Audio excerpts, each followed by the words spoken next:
성도 여러분 안녕하세요. 오늘도 말씀의 은혜로 승리하는 오늘 하루가 되기를 주님의 이름으로 축원드립니다.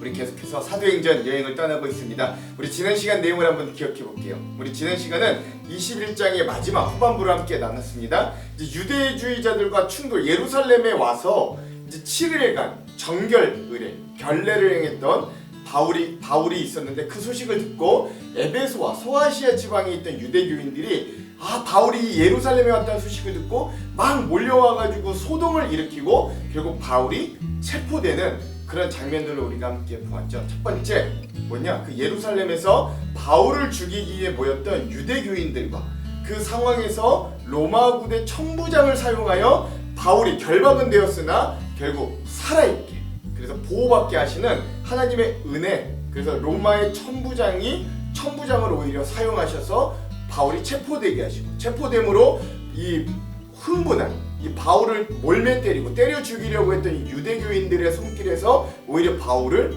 구출하시는 하나님의 보호의 모습을 우리가 먼저 첫 번째로 보았습니다. 두 번째, 그러므로 우리가 여기서 영적으로 살펴봐야 될 건 뭐냐?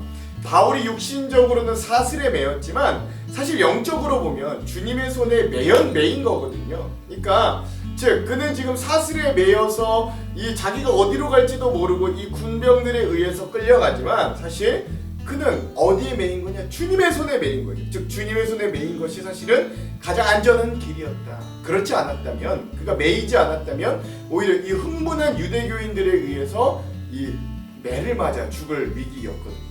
또 하나 우리가 기억해야 돼. 마지막으로 바울은 이제 3차 여행을 마무리하면서 내가 로마로 가기를 원한다. 이 전 세계 지금 중심부에 있는 로마에 가서 내가 복음을 전하기를 원한다 라고 계획을 세웠거든요. 근데 거기 가장 빠른 길이 무엇이었는가? 알고 보니 이렇게 주님의 손에 매여 주님의 인도하심에 따랐더니 결국 이렇게 천부장에 의해서 사슬에 매여 이 재판을 가면서 가장 가장 높은 법원이 로마에 있는데 그 로마까지 가는 길에 가장 빠른 길로 주님이 인도하심을 우리가 발견할 수 있는 겁니다. 즉 바울은 지금 육신으로 사슬에 매여 있지만 이게 뭘 의미하냐? 그의 영혼이 성령의 인도하심, 성령에 매였다라고 하는 거예요. 그러니까 주님께로 매여 있으면 우리가 뜻하는 또는 주님께로 매여 있으면 우리가 가장 안전한 길로 가도록 우리를 인도하여 주시는 주님의 은혜가 있다. 그러니까 육신으로는 사슬에 매여 있지만 성령에 매인 자는 가장 안전하고 가장 빠른 길로 주님이 인도하시더라. 우리 이런 것들을 함께 우리 지난 시간에 나누었습니다. 자, 오늘부터 우리 22장을 한번 좀 살펴보려고 합니다. 그래서 오늘은 사도행전 22-1의 시간입니다.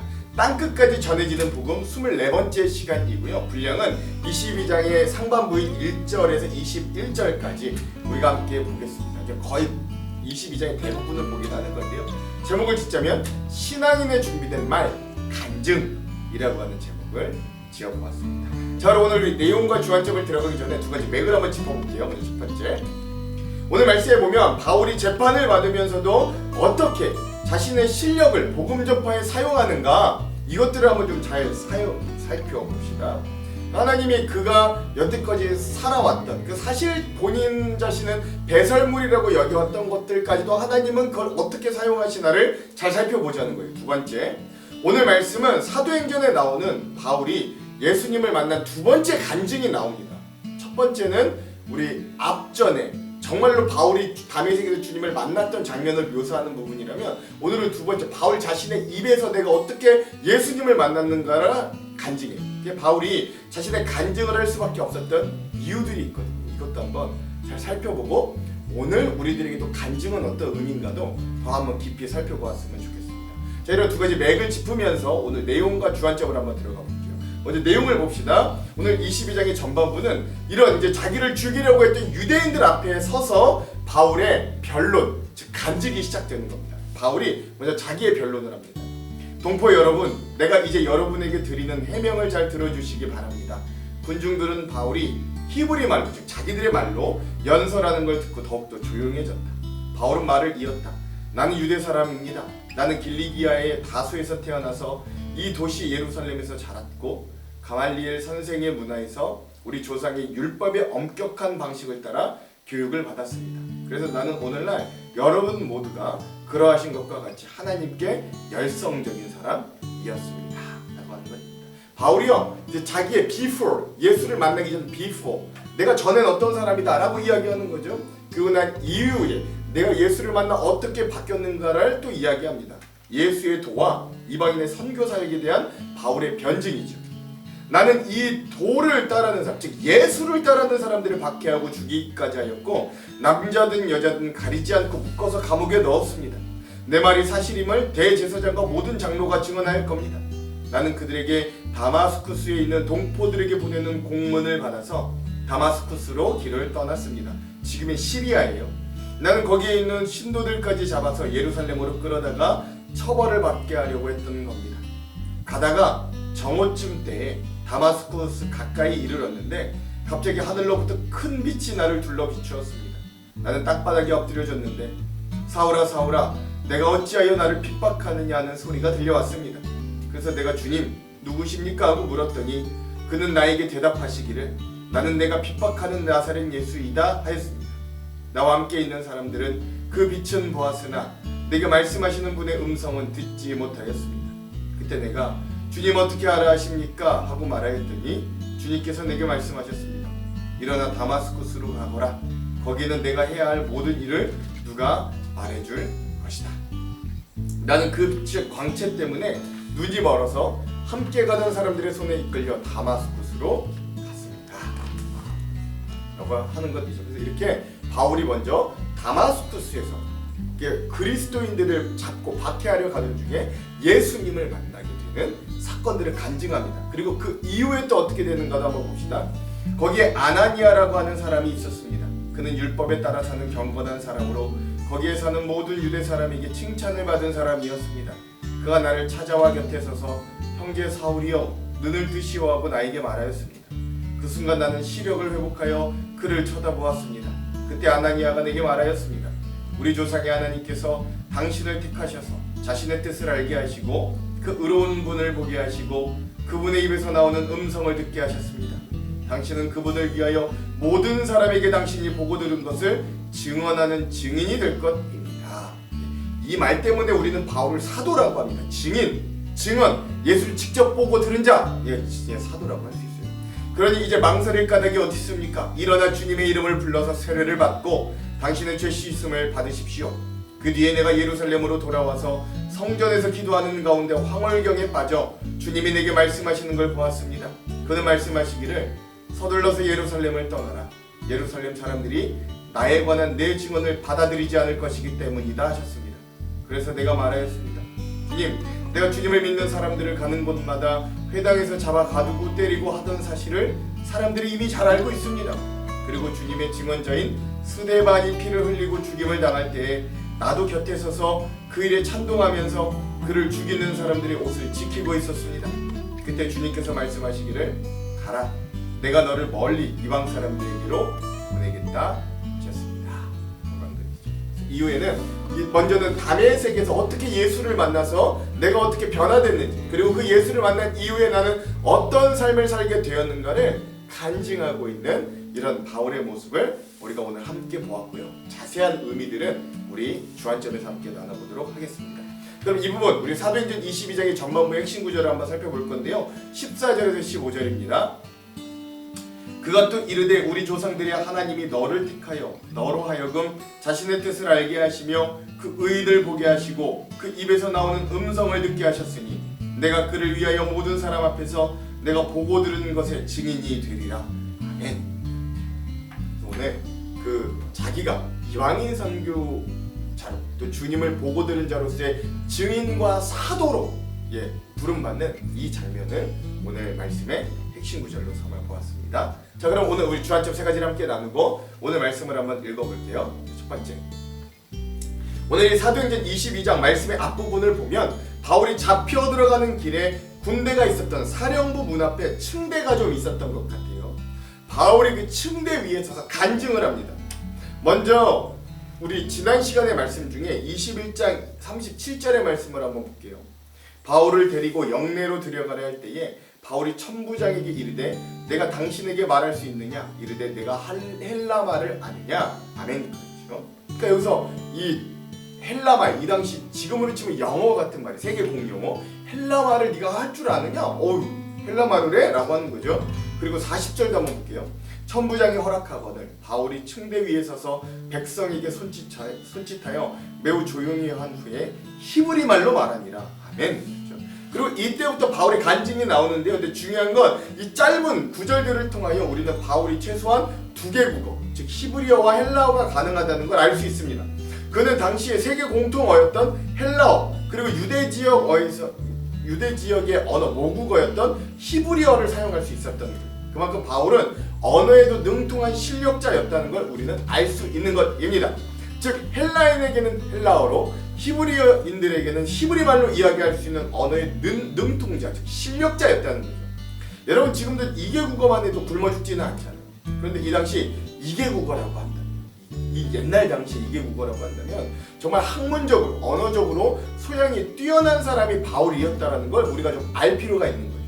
이렇게 바울이 이중의 언어를 사용하면서 이쪽에서는 이런 언어, 저쪽에서는 저런 언어를 사용할 수 있었다라는 겁니다. 그랬더니 사람들이 그 바울의 말과 또 설득을 쉽게 받아들이더라 라고 하는 거죠. 유대인들의 반응이 어땠어요? 오늘 말씀의 1절과 2절, 부형들아 내가 지금 여러분 앞에 변명하는 말을 들으라. 그들이 그가 히브리 말로 말함을 듣고 더욱 조용한지라. 이어 이르되 아멘. 그러니까 자기들의 모국어로 말하니까 이 유대인들이 친근감을 가지고 조용히 듣게 되더라는 거죠. 그리고 이 모든 일들이 다 끝나고 난 다음에 천부장이 채찍질로 이 바울을 마구 다루려고 하니까 사도 바울이 자기 자신이 로마 시민권자라는 것들을 활용합니다. 22장이 25절도 한번 볼게요. 오늘 본문은 아닌데, 가죽줄로 바울을 매니 바울이 곁에 서 있는 백부장더러 이르되 너희가 로마 시민 된 자를 죄도 정하지 아니하고 채찍질할 수 있느냐 하니. 이렇게 바울은 로마 시민의 권리를 이제 주장하는 거예요. 근데 여러분 여기서 잘 보십시오. 바울은 그리스도를 믿고 난 다음에 자기 과거의 모든 것들을 배설물로 버렸다라고 고백하는 사람이에요. 그리고 그것이 바울의 진심이기도 합니다. 그러나 심정적으로 그렇게 했지만 하나님께서 그에게 주셨던 은사라든가 어떤 우리 현실의 삶의 조건의 유리함 같은 것을 그는 어리석게 다 버린 건 아닙니다. 오히려 복음을 위해 그것들을 철저히 활용하고 있었어요. 이중 언어를 쓸 수 있는 능력을 철저히 활용할 줄 알았고 로마 시민권도 꺼냈을 줄 압니다. 우리 가운데 이런 신앙의 모습들이 있어야 되는 거예요. 뭘 이야기하냐? 소명을 가지고 우리의 세상의 삶에서도 우리가 그리스도인으로서 실력을 쌓을 수 있어야 된다라고 하는 거예요. 실력이 있어야 된다라는 거죠. 우리 현실의 삶 가운데 하나님께서 우리에게 주신 직업이 있습니다. 이건 단지 우리의 생계를 위하여 우리가 종사하는 것만이 아니고 하나님께서 우리의 삶 속에 주신 위임에 대한 반응입니다. 즉 우리에게 맡겨진 직업이라는 건 세상 가운데 하나님의 사역의 일부로서 우리가 감당하도록 요청되는 소명이다. 하나님의 일을 하는 것만 사명, 교회 일을 하는 것만 사역, 사명이 아니라 하나님이 우리의 삶에 허락하여 주신 직업의 자리가 소명이다 라고 하는 거예요. 그 소명이 온전해지기 위해 우리는 열심히 우리의 실력의 칼을 갖고 닦아야 됩니다.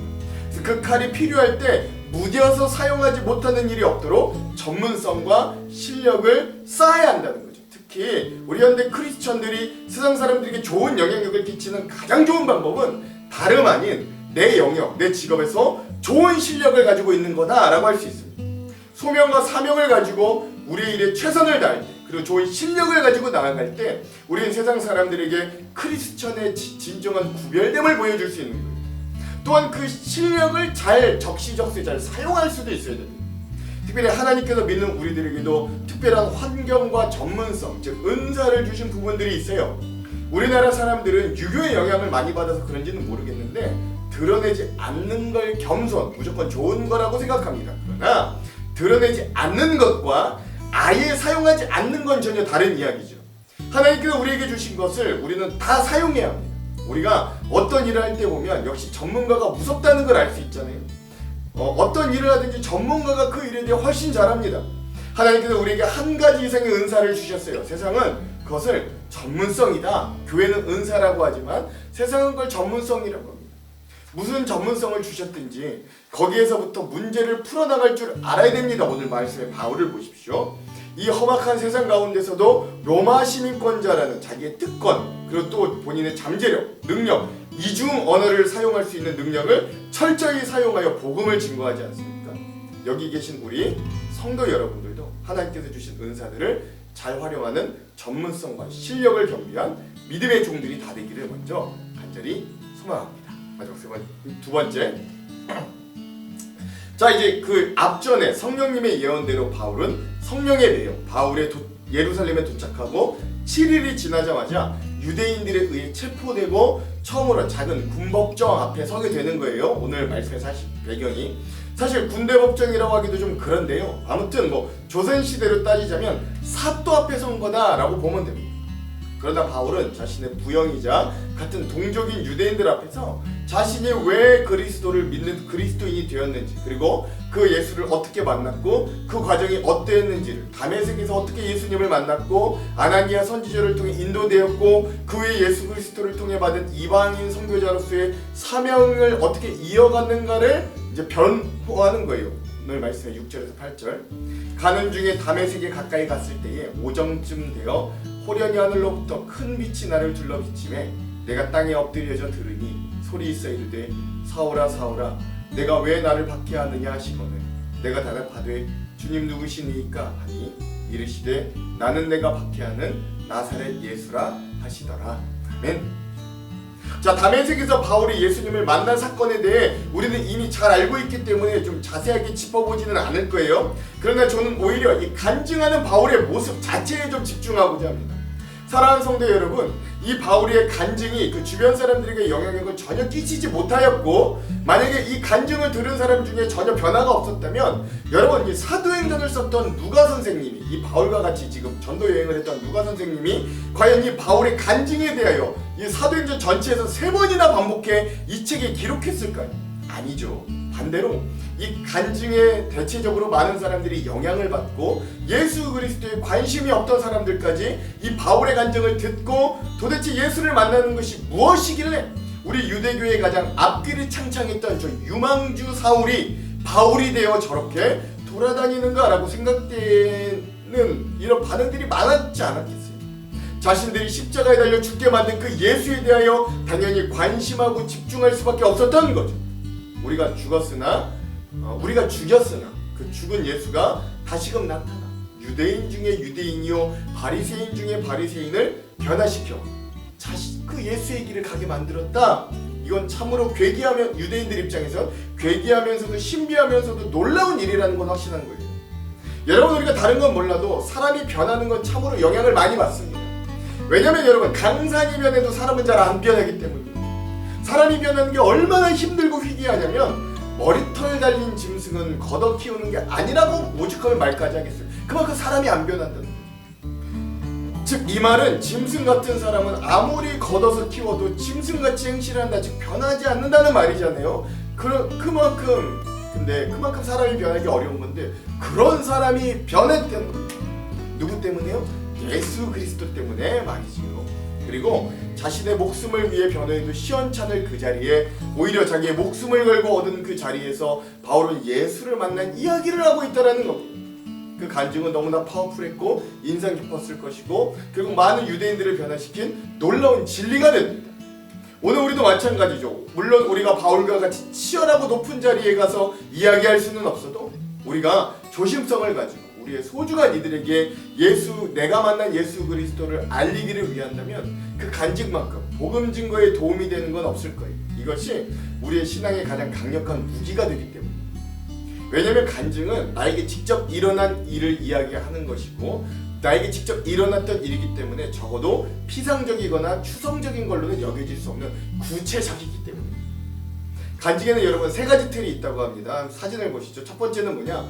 그리스도 이전의 나의 모습이 있고요. 두 번째, 예수 그리스도를 만난 계기가 있고요. 셋째, 그렇게 해서 변화된 나의 모습이 있습니다. 이런 간증의 기법을 제일 사용하는 자들이 누구냐면 요새로 치면 여러분 텔레비전의 광고라든가 신문 광고 같은 데 나오는 살 빼는 약선전이 그런 거예요. 사실 근데 그게 모두 다 간증이거든요. 다른 게 간증이 아니에요. 비포와 애프터를 말하잖아요. 그것처럼 우리도 예수를 만나기 전과 후, 즉 비포와 애프터가 이 어떻게 바뀌게 되었는가를 설명하고 그걸 진실히 전하는 것, 그게 바로 간증인 겁니다. 그래서 바울도 결국 자신이 어떻게 이렇게까지 바뀌었는가를 이렇게 결론으로 내리며 간증하는 거예요. 19절에서 21절.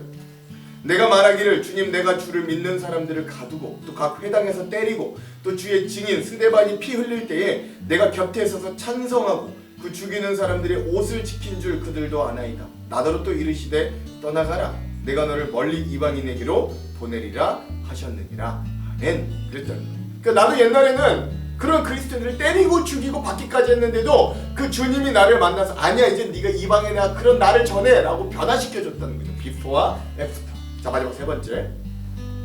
그래서 바울은 자신이 다메섹에서 예수님을 극적으로 만나고 난 이후에 그리고 나서 사랑의 돌봄자인 아나니아를 만나 자신의 사명을 들었음을 유대인들 앞에 이렇게 고백하는 거예요. 14절 15절.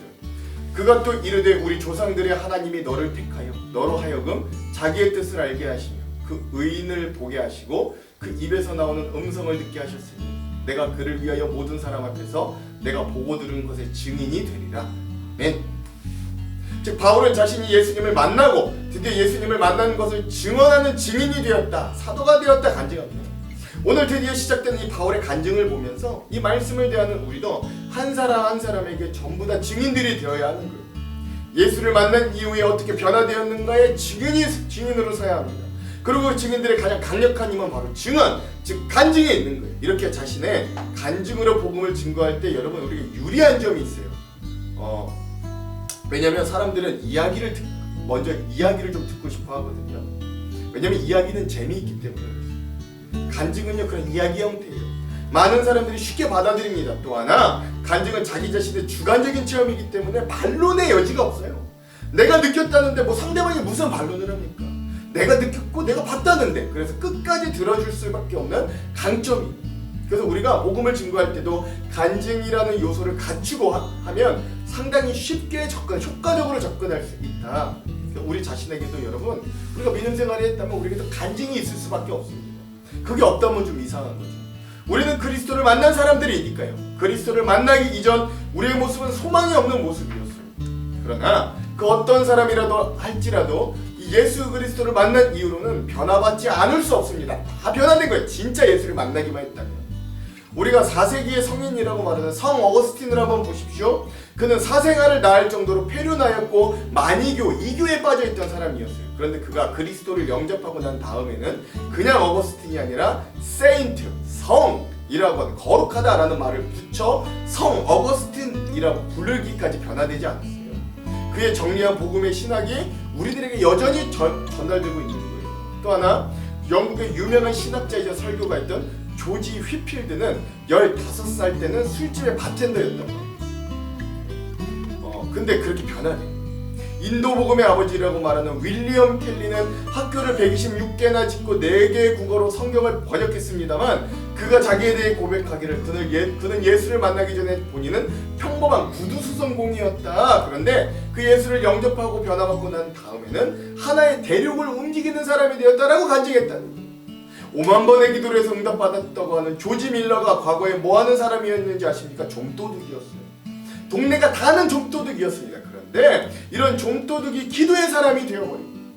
지극히 작은 것까지도 다 구하는, 빵까지도 구하는 하나님의 놀라운 능력으로 수천 명의 고아를 먹여 살리는 많은 사람의 기도의 표본이 되었다라고 간증하는 거예요. 또 한 사람의 이야기를 하자면 우리 제주도 모슬포 제일교회의 개척 목사이신 이기풍 목사님입니다. 우리 선조예요. 이기풍 선교사님이 누군지 아십니까? 1902년인가에 선교사 파송을 받았던 분인데 그분이 원래는 평양의 소문난 조폭이었던 건달이었다고요. 이기풍 하면 모르는 사람이 없을 정도였다고 해요. 당시 제주도는 선교지라고 불릴 정도로 굉장히 어려운 곳이었거든요. 기독교적으로 언어도 다르고 막 뭐 수까 막 그러잖아요. 방언이 세잖아요. 그리고 문제투성인 섬이었다고 해요. 그런데 이 이기풍 선교사님이 거기에 가서 교회를 세우고 그 교회가 93년이 되었다고 합니다. 제주도 각곳에 다니면서 교회를 세우고 말씀을 증거하는 사람이 되었다. 우리 이기풍 목사님의 간증도 잘 알고 있습니다. 즉 제가 앞서 말했던 이들도 다 자신을 만나주신 예수 그리스도를 간증하면서 사람들에게 놀라움을 선사하는 거죠. 그들이 그런 과거를 가지고 있다는 걸 우리가 어떻게 알았겠어요? 다 그들 자신이 간증했기 때문에 알았던 겁니다. 그리고 그런 간증으로 인해 예수 그리스도를 만나면 인생이 이렇게 바뀌더라 자기의 삶을 보여주며 간증하는 것이고, 이러한 이들의 간증이 또 얼마나 많은 사람들이 얼마나 많은 기간 동안 예수를 다시 알게 되고 믿게 되고 예수를 돌아오게 했는지 모릅니다. 우리도 하나님 앞에서 그리스도 앞에 내가 얼마나 변화되었는지 그 간증을 갖고 있어야 합니다. 그리고 그 소중한 경험과 간증을 진실하고 진실성을 가지고 나를 통해 예수가 드러나도록 사용할 수 있기를 바랍니다. 그래서 그 간증을 증거함을 통해서 많은 영혼을 주님께로 이끌고 나의 변화가 다른 사람 변화의 촉매의 역할을 감당하는 우리 믿음의 종들이 되기를 소망합니다. 오늘 우리도 그렇게 간증, 즉 대답을 준비하는 사람들로 나에게 역사하시고 변화를 주신 예수 그리스도를 깊이 묵상하고 할 말을 준비하는 우리 간증이 넘쳐나는 귀한 증인의 삶을 사시기를 주님의 이름으로 축원드립니다. 기도할게요. 하나님, 오늘 바울과 같이 우리가 실력과 믿음을 겸비한 자들이 되기를 원합니다. 무엇보다 우리에게 할 말, 간증을 주시고 또 하나님, 우리가 할 말을 준비하는 자들이 되게 하여 주셔서 우리의 간증을 통해 많은 이들이 예수님께로 돌아오는 역사가 일어날 수 있도록 우리도 증인된 삶을 살도록 우리와 함께하여 주시옵소서. 오늘 말씀 여행을 통해 그런 도전과 은혜가 있을 줄 믿고 기대하며 예수님 이름으로 기도합니다. 아멘. 그럼 사랑하는 성도 여러분, 오늘 하루도 말씀으로 승리하십시오. 사랑하고 축복합니다. 화이팅!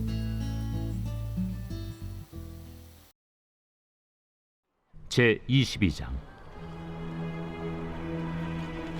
부형들아, 내가 지금 여러분 앞에서 변명하는 말을 들으라. 그들이 그가 히브리 말로 말함을 듣고 더욱 조용한지라 이어 이르되, 나는 유대인으로 길리기아 다소에서 낳았고 이 성에서 자라 가말리엘의 문화에서 우리 조상들의 율법의 엄한 교훈을 받았고 오늘 너희 모든 사람처럼 하나님께 대하여 열심히 있는 자라. 내가 이 돌을 박해하여 사람을 죽이기까지 하고 남녀를 결박하여 옥에 넘겼노니 이에 대제사장과 모든 장로들이 내 증인이라. 또 내가 그들에게서 다메섹 형제들에게 가는 공문을 받아가지고 거기 있는 자들도 결박하여 예루살렘으로 끌어다가 형벌받게 하려고 가더니 가는 중 다메섹에 가까이 갔을 때 오정쯤 되어 후련히 하늘로부터 큰 빛이 나를 둘러 비치매 내가 땅에 엎드러져 들으니 소리 있어 이르되, 사울아 사울아, 내가 왜 나를 박해하느냐 하시거늘 내가 대답하되, 주님 누구시니이까 하니 이르시되, 나는 내가 박해하는 나사렛 예수라 하시더라.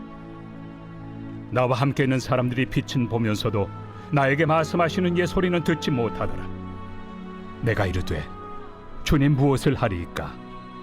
주께서 이르시되, 일어나 다메섹으로 들어가라. 내가 해야 할 모든 것을 거기서 누가 이르리라 하시거늘 나는 그 빛의 광채로 말미암아 볼 수 없게 되었으므로 나와 함께 있는 사람들의 손에 끌려 다메섹에 들어갔노라. 율법에 따라 경건한 사람으로 거기 사는 모든 유대인들에게 칭찬을 듣는 아나니아라 하는 이가 내게 와 곁에 서서 말하되, 형제 사울아 다시 보라 하거늘 즉시 그를 쳐다보았노라. 그가 또 이르되, 우리 조상들의 하나님이 너를 택하여 너로 하여금 자기 뜻을 알게 하시며 그 의인을 보게 하시고 그 입에서 나오는 음성을 듣게 하셨으니 내가 그를 위하여 모든 사람 앞에서 내가 보고 들은 것의 증인이 되리라. 이제는 왜 주저하느냐? 일어나 주의 이름을 불러 세례를 받고 너의 죄를 씻으라 하더라. 후에 내가 예루살렘으로 돌아와서 성전에서 기도할 때 황홀한 중의 봄에 주께서 내게 말씀하시되, 속히 예루살렘에서 나가라. 그들은 내가 내게 대하여 증언하는 말을 듣지 아니하리라 하시거늘 내가 말하기를, 주님, 내가 주를 믿는 사람들을 가두고 또 각 회당에서 때리고 또 주의 증인 스데반이 피를 흘릴 때에 내가 곁에 서서 찬성하고 그 죽이는 사람들의 옷을 지킨 줄 그들도 아나이다. 나더러 또 이르시되 떠나가라.